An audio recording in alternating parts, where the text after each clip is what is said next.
Capage TV. Capage TV. Capage TV. Mais on va prophétiser vérité pour l'intérêt de la famille. Il y a à comprendre que les autres esprits moussous à posséder pour comporter peu bonheur. Le corps esprit est possédé qui maman oyo et c'est là qui esprit impur. C'est pourquoi il faut toujours faire attention. La prophète non sont sa collapone na yo. Cause la esprit faiblité comme une maman capté, c'est la facilité bam moment n'importe quelle prophétie. Tu es belé dans sala bola mais pas la batou. Mais bola moana il baloqué le problème. Yo sala kamalam, côté ko sala malam. La Bible dit tous ceux qui se confient à Dieu ne seront jamais abandonnés. Nous avons côté quand on côté. Situation tout au côté nango, yebake intervention en Zambézali. Tika Nzambe a commis ça surnaturel. Au comme le niveau oyo makambo yo sala batu ba comprendre yote batu ba kamwa. C'est ça la vie de l'homme de Dieu. Au comme le niveau quoi arrêter même mboula. Il y a quoi arrêter moi. Il y a des gens dans la Bible au barreta moi. Même ngana arrêter mboula mbale belé. Ba betanga masasi na 3 mètres 6 mètres et presque qu'il na ebate na disparaître. Donc nous tous dans Jésus-Christ na kat na ye a comme un surnaturel souffrance nyonso eza à satanate. Il y a des souffrances oyo Nzambe a créé kango o sali masumu te o koti ba lojete o za fidèle na Nzambe o jenaka o sambelaka mais souffrance eza résister bébé attends le temps de Dieu. Paul et Silas baleka qui souffrance wana mais Nzambe atuna qui intervention céleste. Toza na compagnie na biso et ça la ba meuble d'être madame Makamboboy ali ba ça les comptoirs ali ba ça les place moko boya ba no ça ba perruque ko tia ba perruque na ye oni ba ça le armoire oni ba ça le garde-robe bino mo bomona déjà nde bazo illustrer biloko nyoto o netbox et ça là o bengi kana numéro wana o lobi ki mama Kapasha esa kinga bosala ba mesa bosala ba kiti bosala ba cuisine ya wow.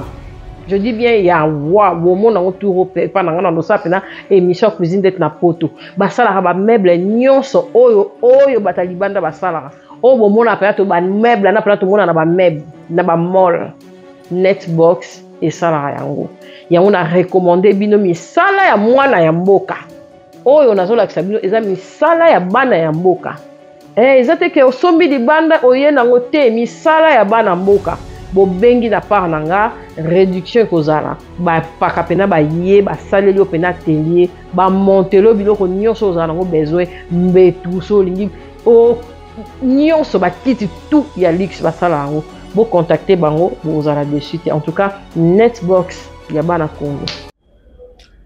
Zamba Pambola bino le bonsoir nous allons avec Arthur Petit Jésus na ebi vous allez ebelé na minute partout dans le monde na émission nabino o bolandaka à chaque fois na nzela Mama Capage TV le temps de miracle tika Nzamba Pambola bino na sengena ndeko tout tika occupation zango pour le moment landa émission oyo na ebi Nzamba comporter implice na kat na vie na yo avant toute chose tongi to pambola émission place aux alliés kangamis na yo Père tout puissant na pambola émission oyo ndeko tout ya mwasi pe mobali ozoro na biso tika za la béni na détruire ba force nyon sur la ténèbre na rendre ngoni l'essence de fait au nom de Jésus-Christ grâce pe faveur na yo ezana na biso na kombo na Jésus Christ amen. Bene Nzambe apambola yo thème na biso lelo elobi la souffrance qui provoque le miracle. La souffrance qui provoque les miracles. Toza na livre Acte 16 à partir du 16e verset, acte 16, à partir du 16e verset, je vais lire au nom de Jésus. Comme nous allions au lieu de prière, une servante qui avait un esprit de python et qui, en devinant, procurait un grand profit à ses maîtres, vint au-devant de nous et se mit à nous suivre. Paul et nous, elle criait, ces hommes sont les serviteurs du Très-Haut, et il vous annonce la voie du salut. Elle fit cela pendant plusieurs jours. Paul, fatigué, se retourna et dit à l'esprit, je t'ordonne, au nom de Jésus-Christ, de sortir d'elle. Et il sortit à l'heure même. Le maître de la servante, voyant disparaître l'espoir de leur gain, se saisit de Paul et de Silas, et les traînèrent sur la place publique devant le magistrat. Ils les présentèrent au prêteur en disant, ces hommes troublent notre ville. Ce sont des Juifs qui annoncent des coutumes qu'il ne nous est permis ni de recevoir, ni de suivre à nous qui sommes Romains. La foule se souleva aussi contre eux, et le prêteur, ayant fait arracher leurs vêtements, ordonnèrent qu'on les bâtît de verges. Après qu'on les eut chargés de coups, ils les jetèrent en prison, en recommandant au geôlier et de garder sûrement. Le geôlier ayant reçu cet ordre, les jetant dans la prison entière, et le mit les ceps aux pieds. Vers le milieu de la nuit, Paul et Silas prièrent et chantaient les louanges de Dieu, et les prisonniers les entendaient. Tout à coup, il se fit un grand tremblement de terre, à sorte que le fondement de la prison fut ébranlé. Au même instant, toutes les portes s'ouvrirent, et le lieu de tous les prisonniers fut rompu. Le geôlier se réveillant, et lorsqu'il vit les portes de la prison ouvertes, il tira son épée et allait se tuer, pensant que les prisonniers s'étaient enfuis. Mais Paul, criant d'une voix forte, ne te fais point du mal, nous sommes tous ici. Alors le geôlier ayant demandé de la lumière, entra précipitamment et se jetant tout tremblant aux pieds de Paul et Silas. Il les fit sortir et dit, Seigneur, que faut-il que je fasse pour être sauvé? Paul et Silas répondirent, crois au Seigneur Jésus et tu seras sauvé, toi et ta famille. Amen. Zamba pambola bino na bisika na sobozele ko na biso na émission na bino le temps des miracles. Tolobi la souffrance qui provoque les miracles. Et zamba souffrance c'est na vie. Oh, et yaka ko provoquer miracle na kati ya vie ya bato. Awa tozomona Paul na Silas. Basali ya Nzambe, bawo de Dieu, mission na bango zalaki kotambola de ville en ville, village en village, pour prêcher la bonne nouvelle. Mais à chaque fois, balekaka nzela moko bakuta la prophétesse moko. Prophétesse wana Bible bi azalaki na esprit ya Python. Abande ko prophétiser. Ba prophétie na ye ezalaki ya lokutata mais à solo. À chaque fois, ce qui a prophétisé a récolté mon offrande. Na pourquoi a quelque plus un rapport. Na ba kolonaye. Le lo koti kombe hôtel le lo koti 1 million de francs comme ah bon muké boté le lo journée zaki mabe. Le lo koti ko le lo koti 2 millions ah félicitations travail malam. Azala ki lo kola instrument oyo bande ko se servir na une famille. Pour aller sa famille. Mais Azalaki possédé na esprit en Zambété. Azalaki esprit à Satan. Mais on a prophétisé vérité pour na intérêt la famille. Il y a on comprendre que exactement esprit mususu a possédé pour comporter peu bonheur. Le corps esprit possédé qui maman oyo, Azalaki esprit impur mais a apporter bonheur. À chaque fois, Paul n'a pas le cas. Azalaki pour témoigner la vérité. Boyo kabango, basali nzambe ya solo bazole kawana. Paul na Silas. Mukolomoko, Paul a dit non, non, non. Malgré azo prophétiser vérité, mais esprit ozakati na ye, eza ya bisote. A benga mama prophétesse wana. a déclaré au nom de Jésus, yo esprit impie, esprit à piton, on libère. Oui, nous avons la puissance, il y a Saint-Esprit, un esprit supérieur. Nous avons esprit obéir, Paul, la Silas, esprit longué. Maman s'est ressaisie. Pour nous, maman, c'est là qui délivrance à sepeli. Mais, nous collons à côté de ça qui est bon côté. À ce moment-là, nous avons tout nié. Bon journal, le côté combien? À ça, une réponse. Batouye au côté combien? À chaque fois, au yaka awa, au pesa ka rapport. Mais toujours tout un rapport à l'autre combien, aux répondre, pourquoi? Ezani. Abi, boti kana solo là. Le nom n'a côté même pas 1 franc. Mais pourquoi? Esprit travaille le noté. Tu n'as pas prophétisé. Abi non. Na kutanya basali ya nzambe ya solo. Ba délivrer nga. Balongolinga esprit wana. Ya. Na bisio ezalaki catastrophique. Balobi ce n'est pas possible. Oh, si ko famille ko ta faillite. Toko lia ndenge nini? Toko vivre ndenge nini? La kisa biso batu oyo balongoli esprit ya prophétie wana la kati na yo. Yango na biso batu bozola na ngai, ce n'est pas prophète et tout a prophétisé ndaza nzambe.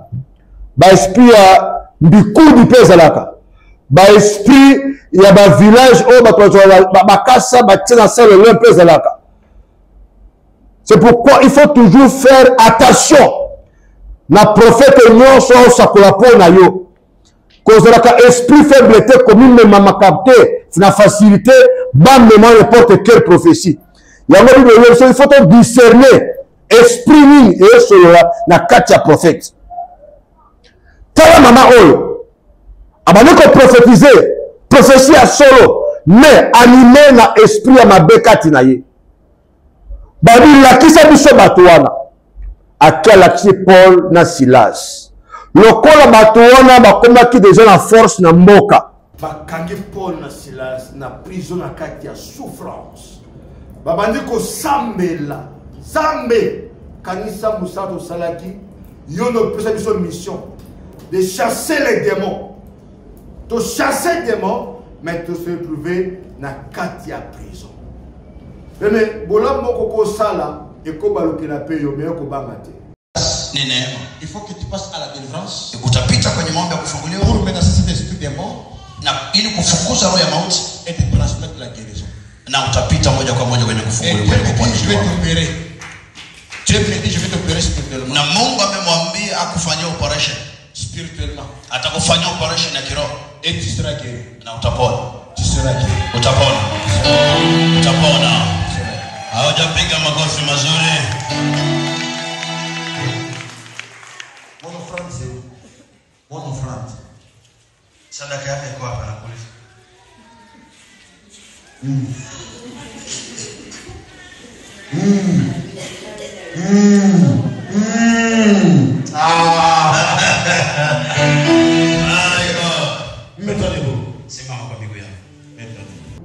Bato ebele basala bolam et pas la batou. Mais bolam wana et balokel ba problème. Yo sala kamalam, côté ko sala malam. La Bible dit tous ceux qui se confient à Dieu ne seront jamais abandonnés. Nzamba ko tikota mukolo moko te. Situation tout au kota nango yebake intervention en Zambezali. Paul et Silas babandi ko sambela nzamba sentir que 12 mots quoi louange, il y a adoration, il y a prière, et ils sont mis en prison. À Tini ba ange, Botala, et Zabanan, babité, za Paul et Silas, ba o souffrir pour la moussal au péché ba mou. Nzamba Tini ba ange, abi bo qui ne continue l'intervention, bo libéré ba mou. Ba ange ba quitter la prison, ba bouka mire le la gâteau, mire bambana fungwa ma koya, nzamba fungwa le couloir. Il y a libéré Paul et Silas.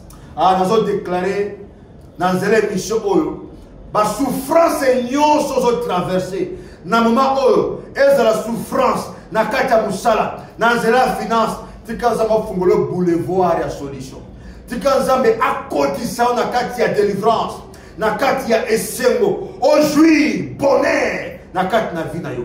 Paul na Silas mbala moko base libéré ange alobi na bango botelema intervention ye poto libéré bino prière na bino emati epa na nzambe. Bebe tika atongo lelo na nzela mission oyo prière na yo osambelaka mokolo ebele emate epa na nzambe okozala osambela kala obosana mais ngene bisao mémoire en nzambe bosanaka te. Prière nyonso osala même 10 ans passés 5 ans passés tika nzambe a exaucé yo.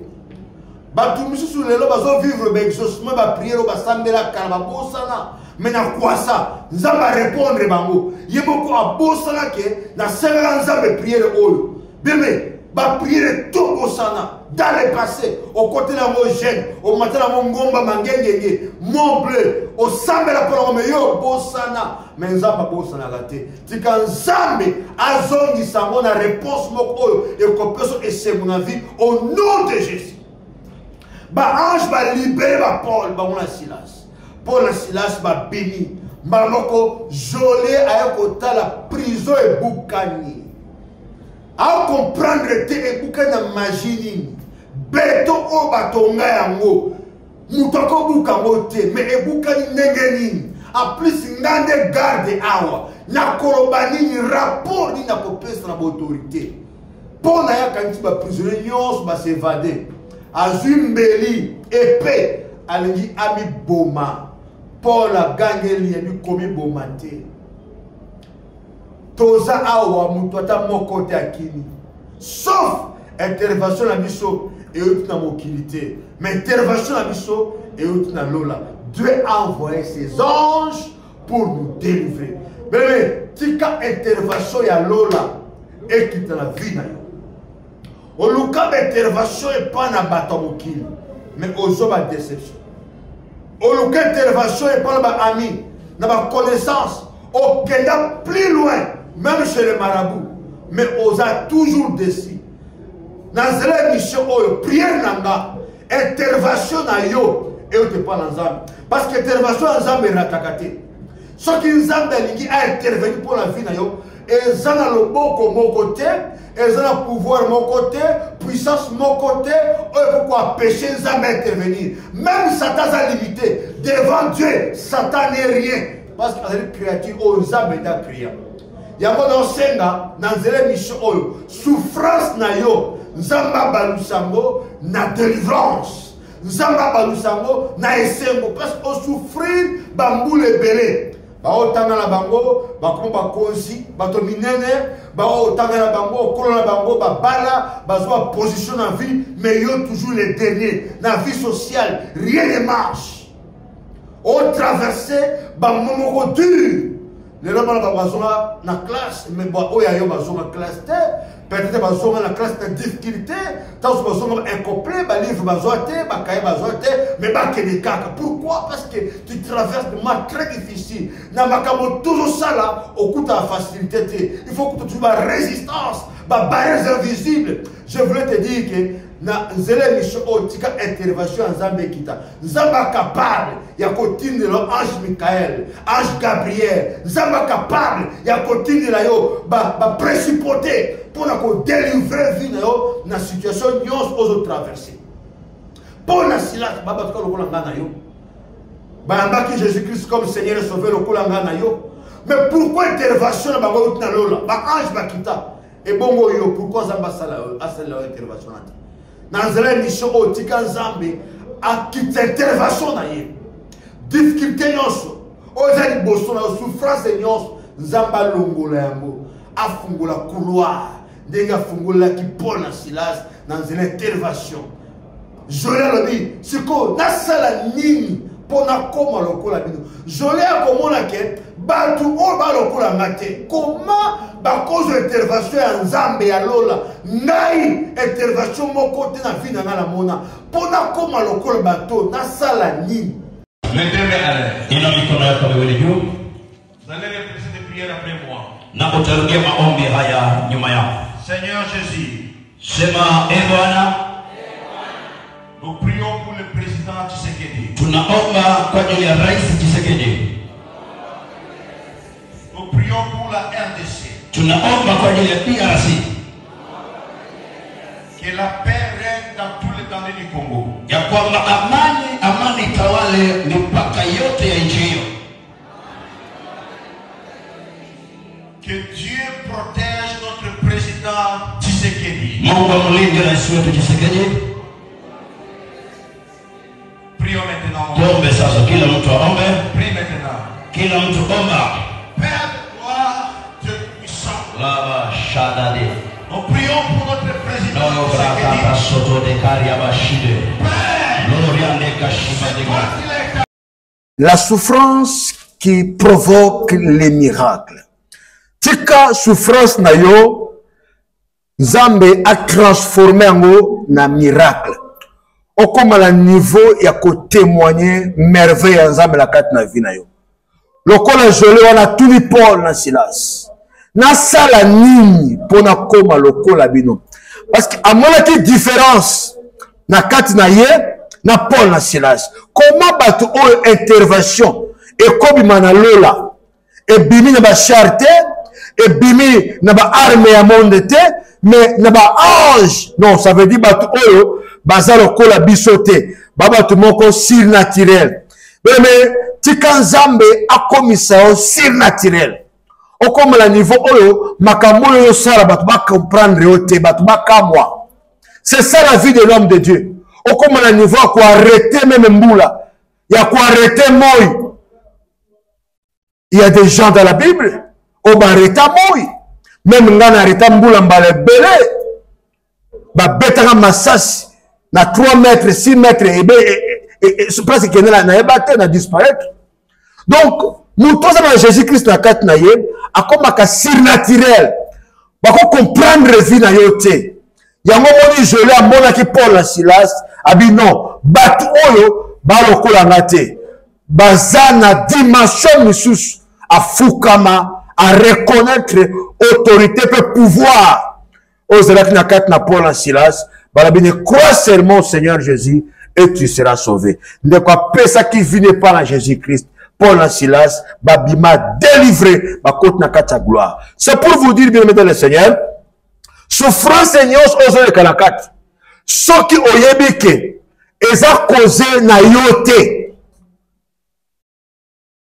yeba intervention za me salema parce qu'il y a des souffrances au bisope to créaka vie comme il passe on dit non il faut na côté ba secte na côté ba loge pour même la carte na souffrance au kota au kuta condition moko très difficile o ekobebi sa vie na yo nazala papa moko bozali ki chrétien abane ko sambe ya makasi asali 7 ans l'église amola ka changement te pona ye amoni onire silence wana nzamba zate et pourtant ezaba silence mususu nzamba ko fona kimia mais azoyoka yo mais intervention ne azo préparer ngo na moment opportun mais ndeko ayabaki angote ndeko abi non na lembi chaque tongo na kinaka prière na mbona changement te pauvreté famille nga souffrir tika na kinaka ko kambongo na zela bokuse même ça toujours batu na vie. Il ne faut jamais chercher les raccourcis pour ta délivrance. Peu importe les situations que tu traverses, qu'on nous raccourci, attends le temps de Dieu. Le temps de Dieu est toujours parfait. Ne quoi que pour la marabout, abisi marabout non, na souffrir mon le belé, la christianisme, la pauvreté, na sambeli 7 ans, na mon changement, na lingi opé sangai richesse. Marabout a séqué de moni, tu es bisa qui me le sentait la vie pas la christianisme et pas na yesuana.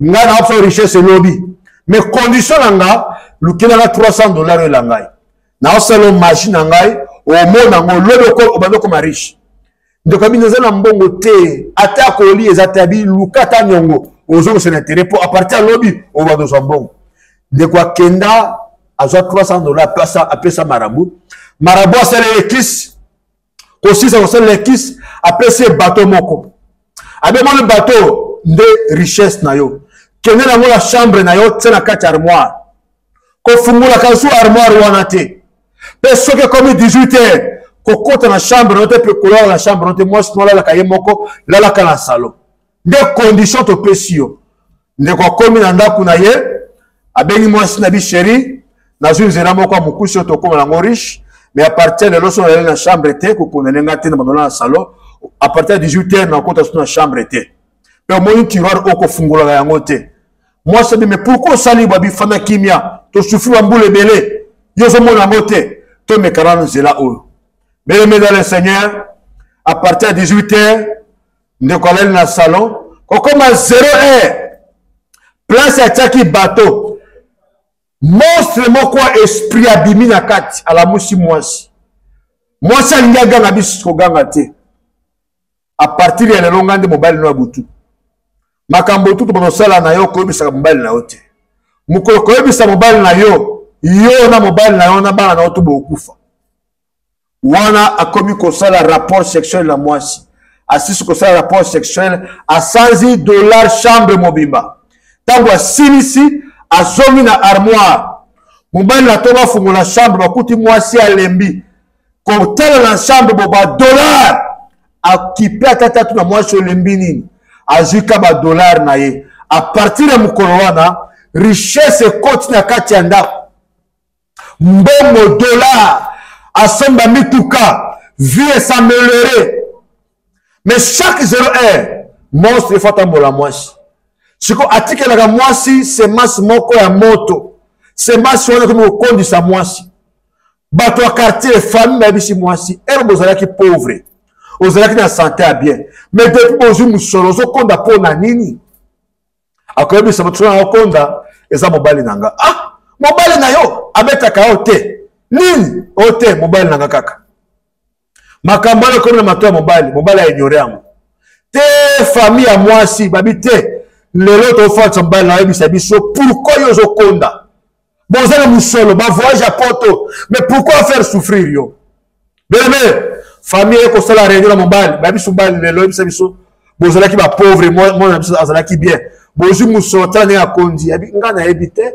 napesaki nyonso mituka ezali bavoyage bambongo ezali botuna ye moko mwasi abi te eza ye famille ntango ekei mobali abeta mwasi abiyebisanga nazokondisio na nini mwasi alobi sheri mwana yebiso eza te abi soki oyebisanga ti nazoboma yo mwasi abangi mobali aboma ye alobi nazoyebisa yo yo yebi makambo eleka na chambre te parce que olalaka te à partir ya 0h place otiaka bateau monstre moko abimaka akoma mobali na ngai butu tosaka ni rapport sexuel mais avant kende atikelaka nga semence moko ya mai ya moto nde ezokotisa nga na kati mpe ye nde asanzaka mbongo tomonaka wana mobali abosani souffrance auti abosani condition aoki zuwa abi abo yango bapekisanga na kota na chambre wana te tozomona akota na chambre afungola armoire mbala moko moto moko ebima na kati armoire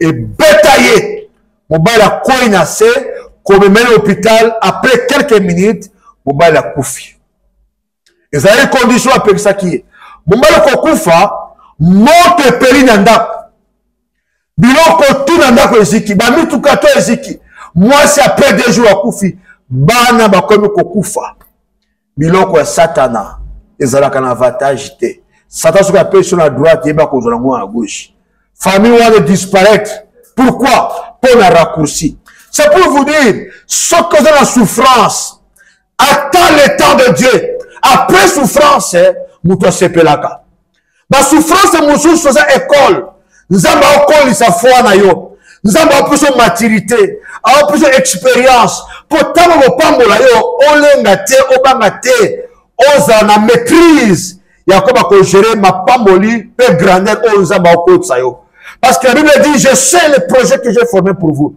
c'est le projet de bonheur et non de malheur makambo nzambe opréparé mpo na yo eyambaka mike te yo nzela esprit na yo ozomona ndire nzambe opambola ba $20,000 ba $100,000 beme eza bambongo mpo bapoliticien bato mosusu eza baagent de poche mais nzambe azomema bamilio bamilliard c'est pourquoi aokembisa yo po après souffrance wana okota na kati ya zone ya confort ya bénédiction na yo souffrance nyonso eza ya satana te ya des souffrances oyo nzambe akreaka yango osali masumu te okoti baloge te oza fidèle na nzambe ojenaka osambelaka mais souffrance eza résister beme attends le temps de Dieu Paul et Silas baleka ki souffrance wana.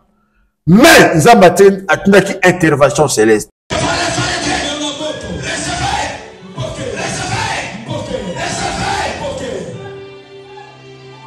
La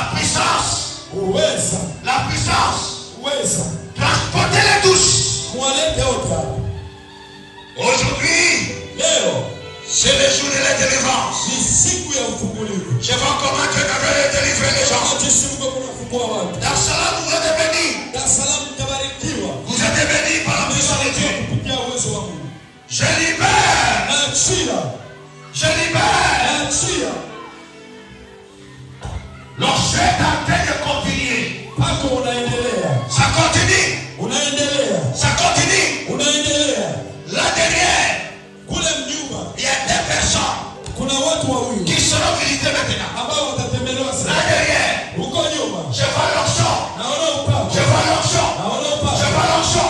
Je vois leur sang. Tika Nzambe ati intervention dans la émission oyo. Nzamba fungola vie na yo. Benga biso na plus 243 81 48 67 252. Plus 243 81 48 67 252. Na répété, plus 243 81 48 67 252. Oko benga biso na n'importe quand, n'importe quel moment. Benga biso na WhatsApp, n'appel normal, surtout un bioté, kubangate, c'est la texto. Après, toko rappeler yo. Toko sambe la pona yo, nous allons prophétiser pour toi en distance. Pe toko sambe la pona yo, parce que la Bible dit, la main de Dieu n'est pas courte pour délivrer, sauver. Et ça va te belé la sambe la kabola bango en direct, pe ba témoignage ezali. Batu ya Canada, batu ya Europe, batu ya Australie, na Afrique, Afrique du Sud, Sénégal, Dar es Salaam, Congo. Il y a des milliers de gens qui sont kabango même à distance, pe ba mona le boko la nzambe. Tika nzambe la nga apambola yo. Makambo zo traverser etika la témoignage pour na ba futur. Ya bana na yo, ba koko na yo, ba kolo non, maman na biso a traversé ki moment boyo. Mena suka nzamba sala ki intervention. Tika intervention nzambe ki ta pona vie na yo. Na ngina pambola pe na sambe la pona yo. Bienvenue dans le Seigneur au monde le boko la nzambe. Bientôt là, tu vas communiquer nos adresses nabiso. Il y a Église Extension Miracle Church of Jesus Christ. Il y a ville à Kinshasa. Déjà, bazo se place moi qu'on a bandal dans zone makara chiko na ye kotala yango. So to sepel nango to kozo yango to communiquer nos adresses. Boya to lukanzambe longo to sambela.